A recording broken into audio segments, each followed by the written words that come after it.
Okay, I'm on Times Square, right? On that screen, so that means Marky Mark is right there, right? For all of New York, I want to give Marky Mark the fucking finger. You know, fucking Madonna, Marky Mark, anybody can drop their pants, take their clothes off in the middle of a room and get attention. Are you a fucking musician? Are you a singer? Let's see some fucking talent.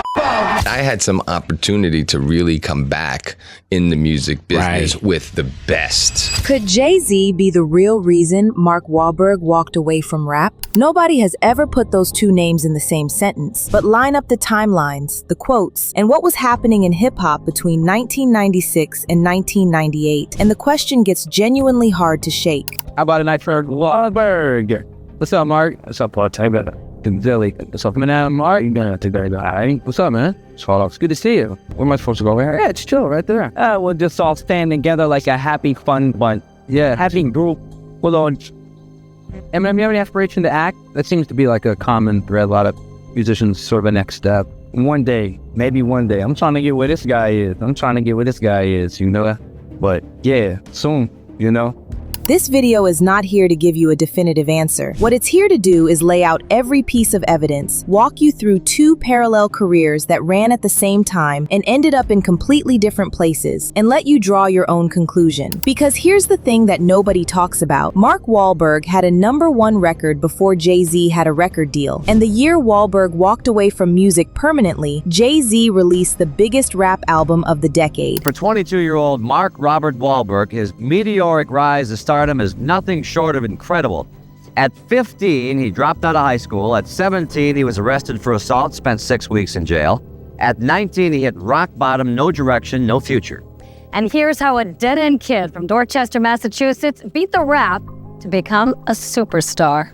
I'm asking myself, how did I do that? And I'm like, damn. That's probably a coincidence. It's almost certainly just a coincidence, but it's a very, very interesting one. Before we get to any of the theory, the Marky Mark legacy needs to be properly established, because most people have been conditioned to think of him as a joke. The shirtless underwear model who rapped, the guy SNL made fun of. That version of the story is incomplete, and the incomplete version is what makes this whole question so easy to dismiss. Dorchester, Boston, 1971. Youngest of 9 kids, working class Irish-American family. Parents divorced when he was 11, high school dropout at 14. From there, his early years were genuinely ugly. Drugs, petty crime, violence. At 16, convicted of assault, served prison time. At 18, charged with the attempted murder of 2 Vietnamese American men, racial slurs involved, and he served 45 days on that charge too. Mark Wahlberg, an actor known for his reputation for playing a tough guy role in most of his movies. Prior to his acting and modeling career, though, he was labeled as a criminal. Mark Wahlberg beat a middle-aged Vietnamese man and knocked him out in the middle of the street. Later that day, he attacked another Asian man with a metal hook, which left the victim blind in one eye. The contemporary actor was charged with the attempts to murder, but he only pled guilty to assault and served merely 45 days for his 2-year sentence. Ended up getting into a lot of trouble, getting incarcerated, tried as an adult at 16, 17. His older brother Donnie was in New Kids on the Block by this point, making real money, living a completely different life. Mark Wahlberg was a convicted felon who had barely made it out of his teens intact. What Donnie did next changed everything. He helped his younger brother get a recording contract and produced his debut album. A local Roxbury MC named MC Spice, born Amir Shakir, wrote Good Vibrations in roughly 15 minutes while driving around with Donnie, then taught Mark the lyrics the following day. That song hit #1 on the Billboard Hot 100 on October 5th, 1991, and also topped the charts in Denmark, Sweden, and Switzerland. Good Vibrations was #1 on the Billboard chart, and I produced it, and me and my friend wrote it, and It was so cool. Right, that song. That is so cool. What's up, man? But when it happened, I was like, oh wow, I did that. Like I did it. Like I did it. I proved it. And I literally sat down for a second. I was in my house and my mom was in the other room like, I told you it was gonna be a #1 song. She really did. And I played her a lot of demos. She didn't say it about the other ones. She just said about that. But when it became #1, I sat down and I realized you didn't prove it to anyone. Straight shit. You proved it to yourself. Yeah. I this not contentment. Like, I just felt like I learned something. You know, those critics bothered me because I had some self-doubt. You know, that bothered me because I wasn't believing in myself enough. And it motivated me. I really learned from myself in the end that you proved it to yourself, not to anyone else. Their debut album, Music for the People, went platinum by January 1992 and sold over 1 million copies in the United States. The follow-up single, Wild Side, peaked at number 5 on Hot Singles sales and number 10 on the Hot 100. The group received a Grammy nomination. That's not a joke act. That's a legitimate commercial run built fast, from nothing. And then it started falling apart in ways that would take years to fully understand. The second album, You Gotta Believe, arrived in 1992 and went almost nowhere by comparison. The title track peaked at 49 on the Hot 100, around 220,000 copies sold, a long way from the platinum debut.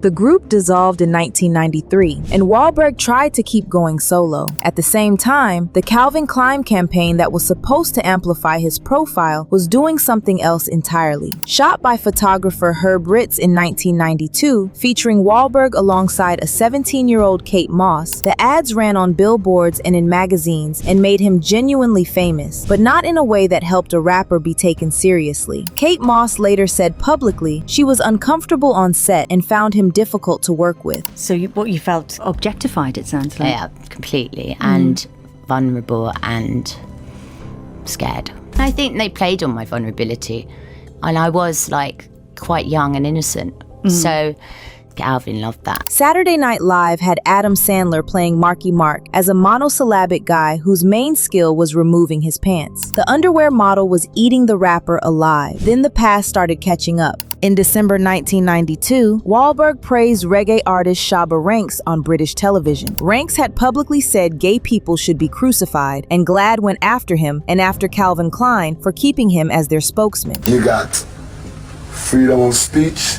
freedom of opinion. But he's got freedom of speech, but his freedom of speech is saying go and shoot gay people. Surely that's wrong. Well, most definitely right now, from a far-fit the law of God Almighty, you deserve crucifixion. Most definitely.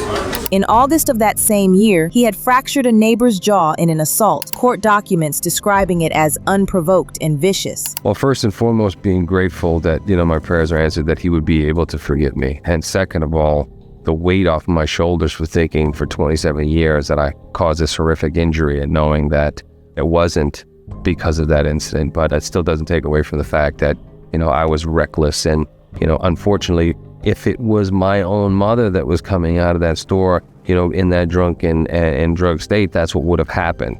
And that's not a good place to be. That scares me more than anything. By February 1993, a public apology was being read by his manager under a Times Square billboard while Wahlberg was in Hawaii. The statement addressed 2 separate racially motivated attacks from 1986 and 1988. Racist slurs and language were used during these encounters, and people were seriously hurt. I am truly sorry for what I did. Wahlberg later explained to IGN why his past made the rap world especially difficult to navigate. Most rappers, he said, lean into their troubled histories because it builds credibility. He didn't want to promote his. When it came out, it was like, oh, this kid is a monster. The genre that should have been his natural home had turned into a spotlight on the worst things he'd ever done. By 1994, he was in Hamburg, Germany, collaborating with reggae artist Prince Idol Joe on an album called Life in the Streets. The single, United, hit number 1 in Germany. In the United States, it didn't chart. Mark Wahlberg, the man who had a number 1 American record in 1991,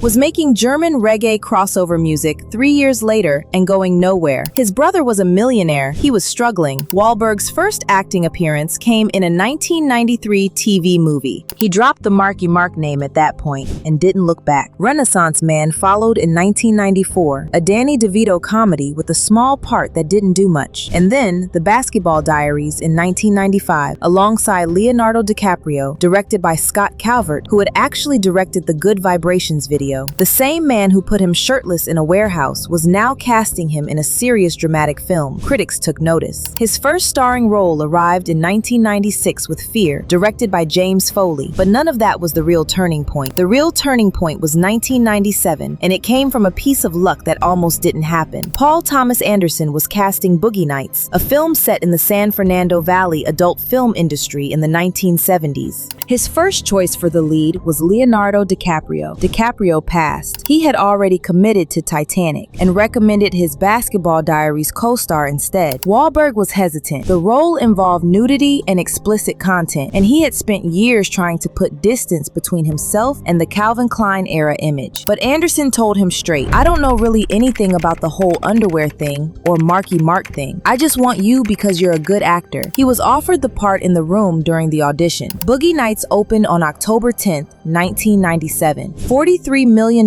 at the worldwide box office on a $15 million budget. 91% on Rotten Tomatoes. 3 Academy Award nominations. Rolling Stone called Wahlberg's performance blazing. For the first time, the conversation around Mark Wahlberg was about what he could do as a dramatic actor. Not his abs, not his past, not his underwear, not Marky Mark. And the timing of all of this, relative to what was happening in hip-hop at the exact same moment, is where the theory lives. While Wahlberg's music career was collapsing and his acting career was quietly forming, Sean Carter was doing something remarkable. He had been rapping since the late 1980s, going by Jay-Z, selling CDs from the trunk of a car, performing wherever he could get booked, and getting turned down by every major record label in the industry. Every single one. In 1994, rather than keep chasing labels that didn't want him, Jay-Z co-founded Rockefeller Records with Damon Dash and Kareem Burke. The name was a double entendre, Rockefeller and Rocking a Fella. No major backing, no marketing budget, no safety net. They used funding from a singles deal with Payday Records and distributed through Priority Records. 3 men building an empire from scratch because the industry had closed the door on them. Well, if you see people like me and Dame, we'd be together every day because our drive was for Rockefeller. You know what I'm saying? So we ain't have anything else to do. So we'd be together every day, our waking day, we was worried about doing something else to make Rockefeller grow. In the beginning, we'd jump in the van, we'd go to Maryland, we'd go anywhere. You know what I'm saying?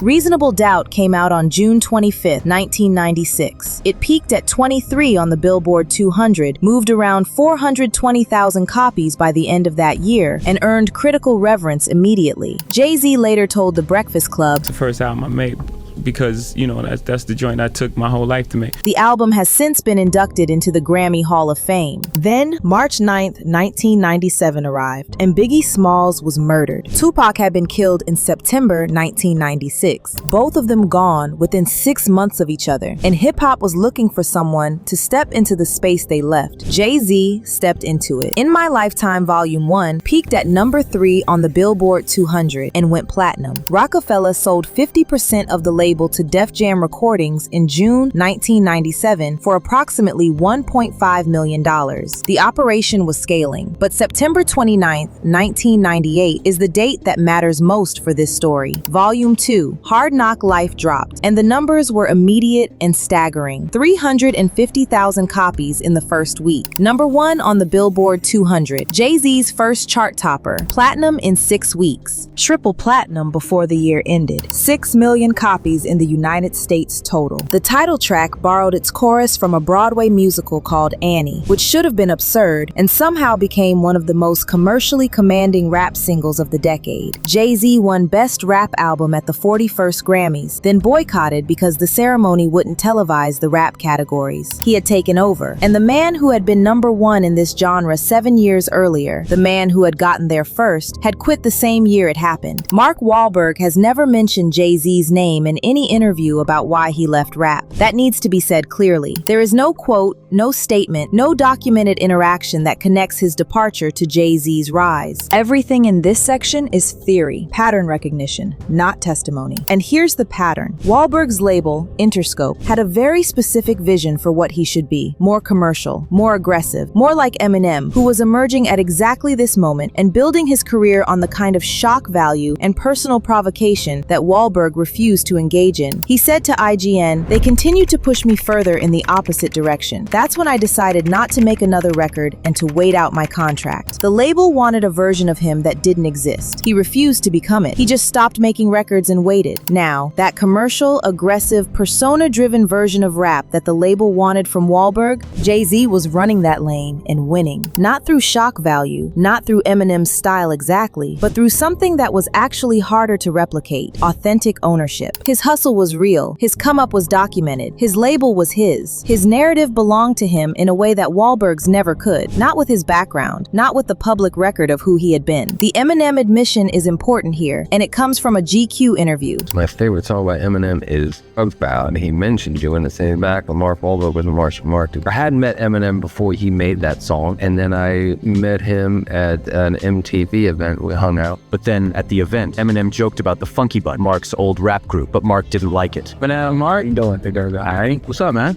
It's good to see you. Where am I supposed to go here? Yeah, just chill right there. We're just all standing together like a happy, fun bunch. Yeah. Happy group. However, Mark later came clean about how he really felt about Eminem. Very cool guy, very talented. Yes, I didn't give him credit for that a long time ago. I was a hater because he was a better rapper than me. I'll admit that. I think that's the first time I felt like it meant that. But so yeah. He can say that now, retrospectively, about Eminem, because Eminem arrived after the decision was already made. Jay-Z was ascending in real time, during the exact years Wahlberg was sitting with his stalled career and his bad contract and his growing frustration. Whatever he felt watching Jay-Z build the thing he couldn't, have probably had no clean label at the time. And then there is the phone. Wahlberg has said he barely listens to rap music anymore, the genre that first made him famous, the one he walked away from in 1998, is largely in his rear view. But when asked what he does listen to, he revealed he keeps exactly 2 rap albums on his phone. 2, not a playlist, not a section of his library, not a decade's worth of favorites. 2 albums: Tupac's Greatest Hits and Watch the Throne by Jay-Z and Kanye West. The man he stepped away from the genre to avoid competing with is still the one he carries closest. Now the other side of this needs to be heard, because it's legitimate. The most direct explanation for why Wahlberg left rap is that acting gave him a better deal in every sense.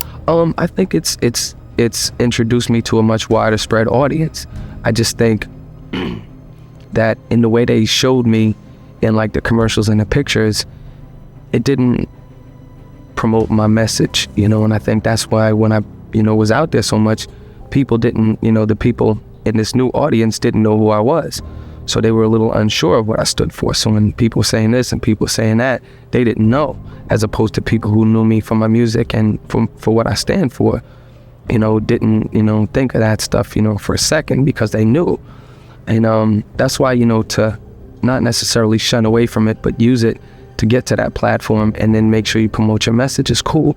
I think the more I do it, the more, people are gonna start, forgetting about the message, Boogie Nights premiered in September 1997, and the response was extraordinary. Critics were talking about him as a serious dramatic talent for the first time. Paul Thomas Anderson had seen something in him that had nothing to do with his abs or his past, just an actor who could carry a complex character. That door opening at exactly the moment the music industry door was closing isn't suspicious. It's just the way careers work. Wahlberg's own explanation is also consistent across years and across multiple different interviewers. I had some opportunity to really come back in the music business with the best. When they came to me, we sat there together and I was like, I had to say I can't, because nobody had really done the balancing act of really still making music at a high level and making movies. Other than Cube.